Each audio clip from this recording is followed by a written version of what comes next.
ആലപ്പാടിനെ സംരക്ഷിക്കാൻ.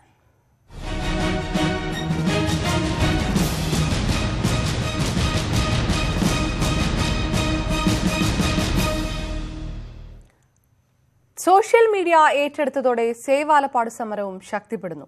സമരത്തിന് പിന്തുണയുമായി നിരവധി പേരാണ് എത്തുന്നത്. ഐക്യദാർഢ്യം പ്രഖ്യാപിച്ച് നിരാഹാരമിരിക്കാനും പുറത്തുനിന്ന് എത്തുന്നവർ സന്നദ്ധരാണ്.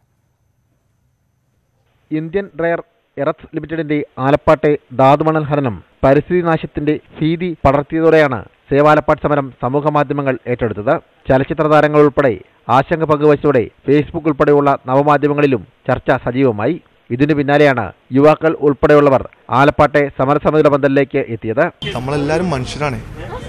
ഇങ്ങനൊരു സംഭവം വരുമ്പോൾ നമ്മളെല്ലാവരും ഇവരുടെ കൂടെ ഒരു ഒത്തൊരുമയോടെ നിൽക്കണം. അത് മനുഷ്യരാണ്. നമ്മൾക്ക് ആർക്കും എപ്പോഴും താഴ്ച വരാം. സമരപ്പന്തലിൽ നിരാഹാരമിരിക്കുന്ന അലൻ ടോമി കോട്ടയം സ്വദേശിയാണ്. കഴിഞ്ഞ ദിവസം എത്തിയ അലൻ ടോമി നിരാഹാര സമരമിരിക്കാൻ സന്നദ്ധനായി. ട്രോളൻ കൂടിയായ അലൻ ടോമി ട്രോളുകളിലൂടെയാണ് സമൂഹമാധ്യമങ്ങളിൽ സേവ് ആലപ്പാട് ക്യാമ്പയിൻ നടത്തുന്നത്. വളരെ ഭീകരമാണ്. നമ്മൾ പറഞ്ഞു കേൾക്കുന്നതിനെക്കാട്ടിലും വലുതാണ് ഇവിടുത്തെ ഭീകരമായിട്ടുള്ള അവസ്ഥകൾ.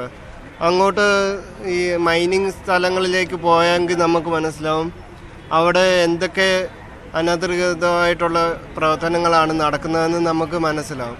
ചലച്ചിത്ര താരങ്ങളായ ടൊവിനോ തോമസ്, പൃഥ്വിരാജ് തുടങ്ങിയവർ ഫേസ്ബുക്ക് വഴി നേരത്തെ പിന്തുണ അറിയിച്ചിരുന്നു. ഇതിനു പിന്നാലെയാണ് സമൂഹമാധ്യമങ്ങളിൽ സേവ് ആലപ്പാട് ക്യാമ്പയിൻ ശക്തമായത്. വരും ദിവസങ്ങളിൽ കൂടുതൽ പേർ ആലപ്പാട്ടേക്കെത്താൻ സമൂഹമാധ്യമ കൂട്ടായ്മ വഴി തീരുമാനിച്ചിട്ടുണ്ട്. ന്യൂസ് 18 കൊല്ലം.